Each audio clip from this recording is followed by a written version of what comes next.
안녕하세요. 이현진 평가사입니다. 이번에 우리 평가사 시험 합격하신 평가님 모시고 우리 인터뷰를 준비해봤어요. 안녕하세요. 안녕하세요. 네, 평가님 자기소개 부탁드립니다. 네, 안녕하세요. 저 29살 이재언이고요. 이번 34기 평가사 시험에 합격하게 되었습니다. 간단하게 제가 이제 감정평가사 시험 시작하게 된 계기는요.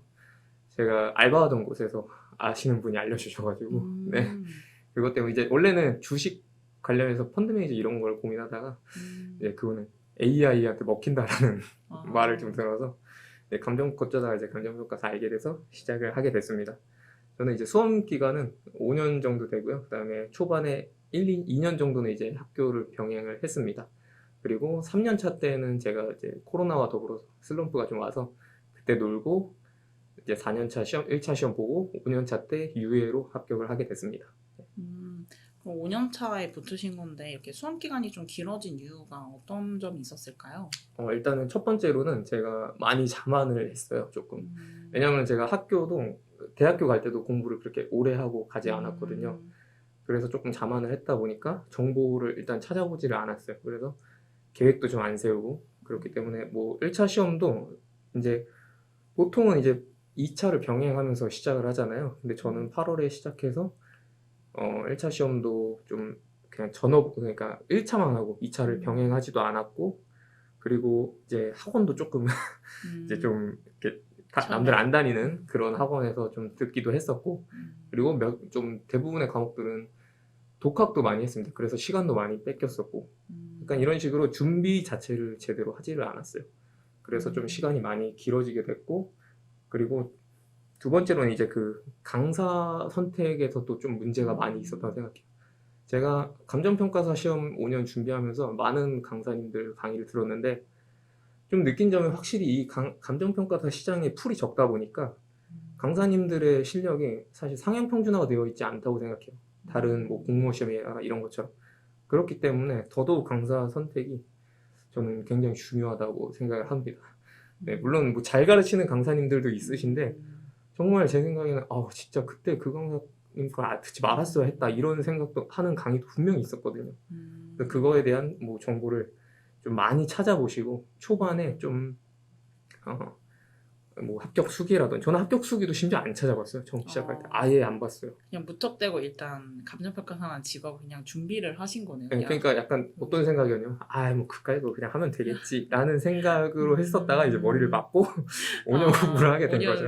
그래서 초반에 한 뭐 2년, 3년 이 정도는 네. 강사나 학원 선택에 있어서 되게 좀 어려움이 있었던 네, 거네요. 맞습니다. 뭐 그리고 공부 방법도 되게 약간 정립이 안 돼 있었어요. 아무래도 공부라는 것도 사실 뭐 어떤 다른 활동처럼 어떤 기본이나 뭐 어떤 방법론이 있는 건데 그런 것도 없었고 되게 약간 무지성으로 했기 때문에 그런 부분에 대해서 조금 문제가 있어서 수험 생활이 좀 길어지게 된 것 같습니다. 네.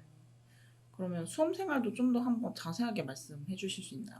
저는 일단은 수험 생활에 있어서 제가 말씀드렸지 계획이나 이런 게 없었기 때문에 뭐 어떤 일정한 패턴이나 이런 게 없었어요. 그래서 수험 생활 같은 경우 할 때도 뭐 일단 뭐 자고 일어나는 거 일정한 시간 이런 것도 없었고 또 뭐 그날 어떤 공부를 몇 시간 해야 된다 이런 것도 없이 그냥 그날 하고 싶은 공부를 좀 했었던 것 같습니다. 네, 그리고 뭐 공부하는 거에 있어서도 과목별로 뭐 진도나 이런 것도 따로 정해주지도 않았고 네, 그렇게 해서 조금 약간 무대뽀 이런 식으로 했었던 것 같고요.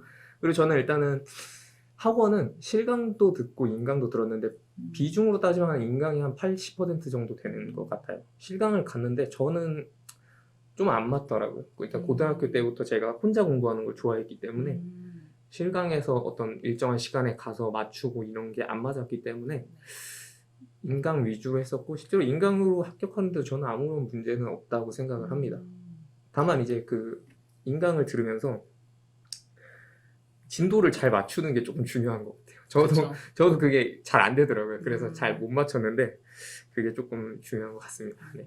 인강도 사실은 이제 진도를 잘 따라오고 또 온라인 첨삭을 잘 따라오시면은 사실 실강이랑 똑같은 걸 이용하는 거긴 하죠. 네, 맞아요. 그렇죠. 근데 이제 자기 의지가 너무 중요한 게 이제 인강인 것 같긴 합니다. 좀 쉽게 따라가기 어렵더라고요. 네. 그러면은 제 강의를 이제 합격하시는 연도부터 이제 따라오셨는데 올해부터 어떤 강의를 들으셨고 또 어떻게 활용하셨는지도 궁금합니다. 네, 일단은 저는 법규 제가 말씀드렸다시피 강사님들 여러 강의를 들었었어요. 법규도 마찬가지고 그래서 4년차 때는 이제 다른 강사분 강의를 들었었고 이제 그러다가 이제 개별법 쪽에서 조금 부족하다는 점이 느껴져서 이제 5년차 때 이현진 평가사님 강의를 듣게 되었습니다. 그래서 저는 이현진 평가사님 행정법 강의는 약간 짜투리라고 해야 되나? 이제 필요한 부분만 발췌를 해서 들었고요. 보통 개별법 이제 강의를 다 들었고 그리고 문제풀이랑 스터디를 들었어요.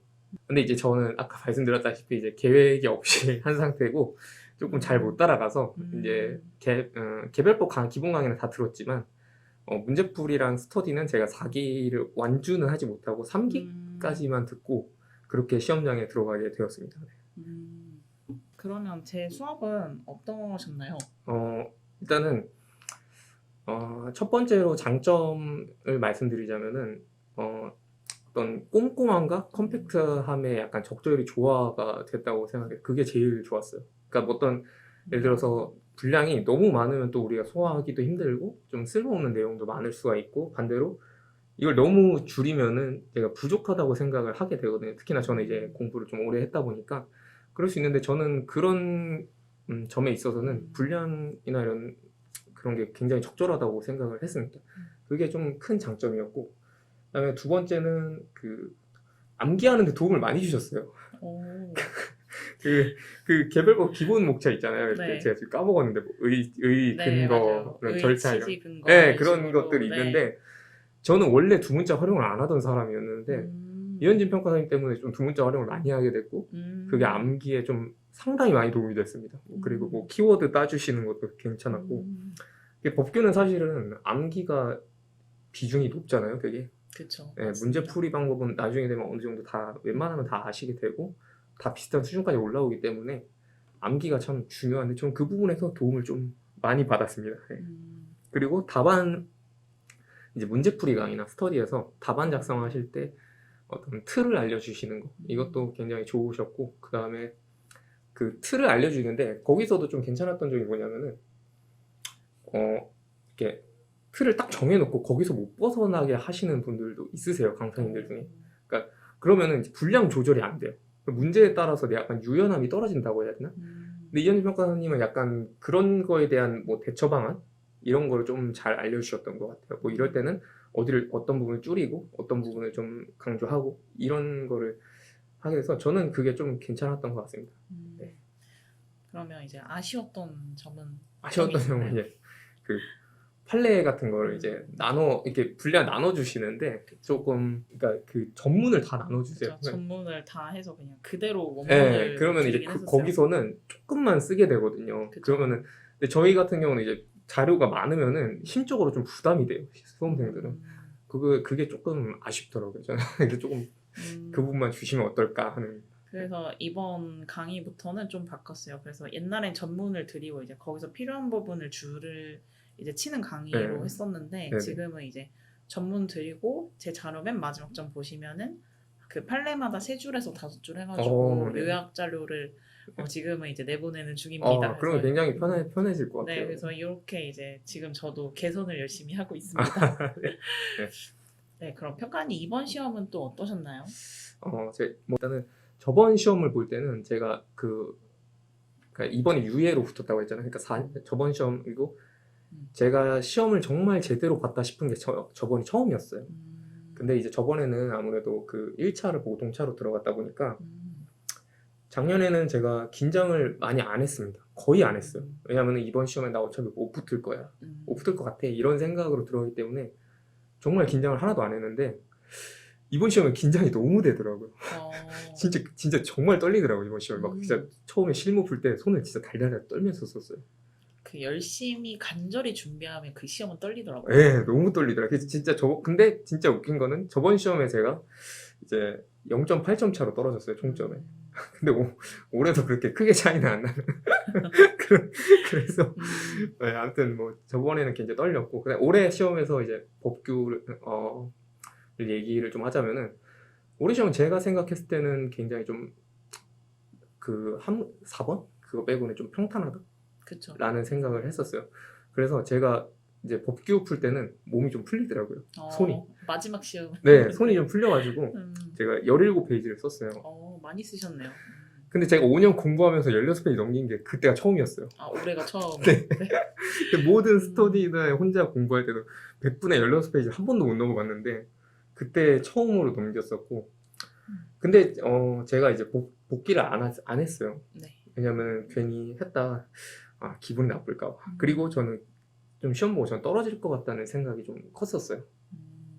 그러니까 작년에는 어땠냐면은 작년에 0.8점 차로 떨어졌음에도 불구하고 나는 한 10점 차로 떨어질 것 같아 라는 생각이 있었었고 올해는 붙었지만 좀 떨어질 것 같은데 라는 생각이 있었어요. 그러니까 조금 비관적인 생각이 있었는데 생각보다 점수가 좀 나와서 어쨌든 그래도 마지막 커트라인으로 전 붙은 것도 수석 합격이라 생각을 합니다. 오히려 제일 효율적으로 아주 그죠. 네.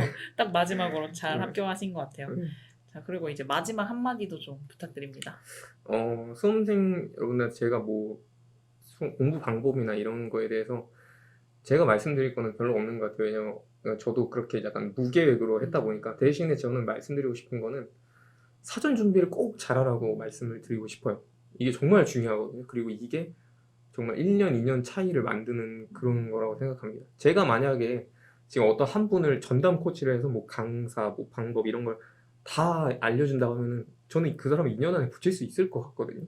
만약에 제가 진짜 전업으로 그 사람 옆에서 코치를 한다면은 그만큼 어떤 그런 처음에 준비가 저는 시행착오를 정말 많이 겪었어요. 준비를 안 했기 때문에.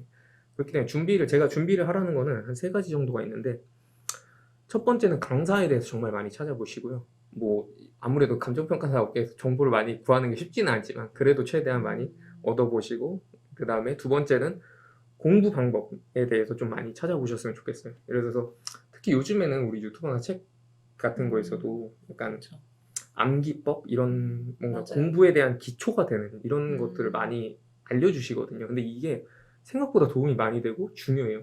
그러니까 암기를 함에 있어서 정말 시간만 그냥 버리는 수가 있고 정말 잘하면은 금방 단기간에 외울 수도 있거든요. 이런 걸 잘 찾아보면은.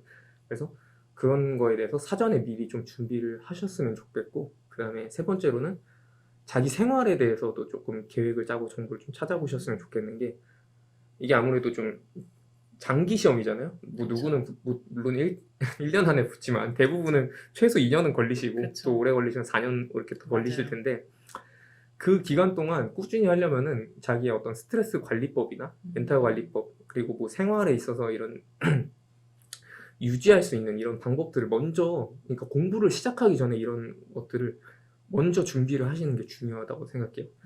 왜냐면 제가 아까 말씀드린 뭐 이런 것들은 강사님이든 공부 방법이든 생활에 있어서든 이거를 공부를 하는 중간에 이제 찾고 이제 하려고 하면은 그럼 공부가 뒤처지게 돼요. 그러면은 이제 진도를 못 따라가거든요. 그러니까 이거를 최대한 여유가 있을 때 미리미리 준비를 하셨으면 좋겠다. 그렇게 생각합니다. 정말 대단히 좋은 말씀 감사합니다. 네, 인터뷰는 여기서 마치겠습니다. 감사합니다. 네, 감사합니다.